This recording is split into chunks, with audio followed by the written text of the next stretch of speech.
When I first got this, when I purchased the iPhone 16, I realized that I did not really have enough storage space like this if I want to shoot in lock, Apple lock. And mind you, I do have a iPhone 256GB version, and it's still not enough.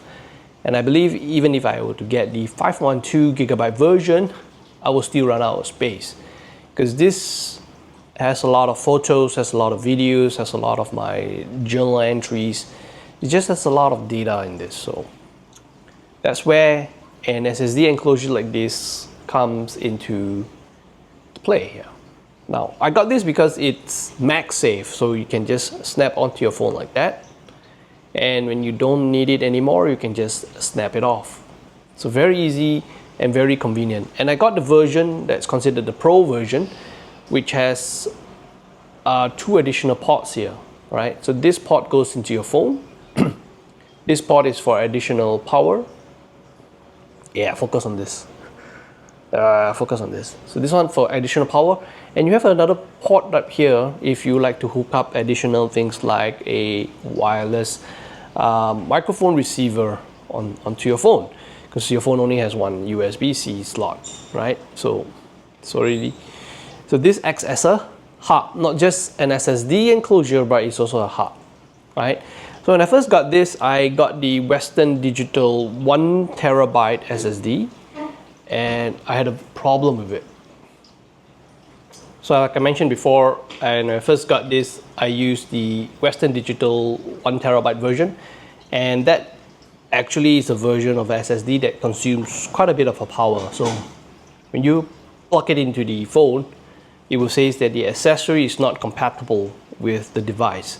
And that usually means that this device is taking up too much power from the iPhone.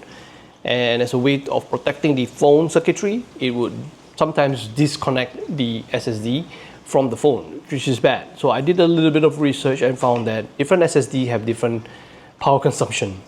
So I got a different SSD, and I'll link it in the description below, which takes in, less power compared to the Western Digital version. And once I connect it to the iPhone, I no longer have that error message. Now, note that even if you do have that error message, the workaround of it is to connect an external power bank to the Hagibis hub. And that will solve the problem, no problem. But that just means additional stuff that needs to be fitted onto the phone, which doesn't make it any more compact anymore. So, no go for me. So I got a different SSD instead. So what do I like about this? The pros is very compact. It has multiple ports to put in your power or your microphone receiver, and it has a capacitor inside in case there are some problems with the connection.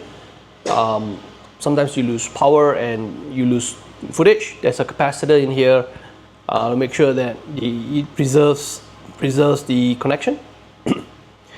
And the con, well, there is only one con. Just make sure that you buy the correct SSD that doesn't take up too much power, right? And why do you actually need an SSD, right? Let me show you again. If you use the Apple native camera app to take videos in lock, you would run into issues like this, not enough resources, right? If you try to use Blackmagic app and record your Apple lock in the H.265 codec, then you might be able to get some 1 hour plus of recording, which is good. But if you really want native Apple lock in H.264 codec, then you will need this, right? So how much extra time does it provide you? So let's connect this to the phone again. See, so simple. And then when you open up your native camera app and you enable ProRes, there you go. 176 minutes for a 1 terabyte SSD. Well, I hope you enjoyed that video. Let me know what your comments are. Till then, take care and God bless.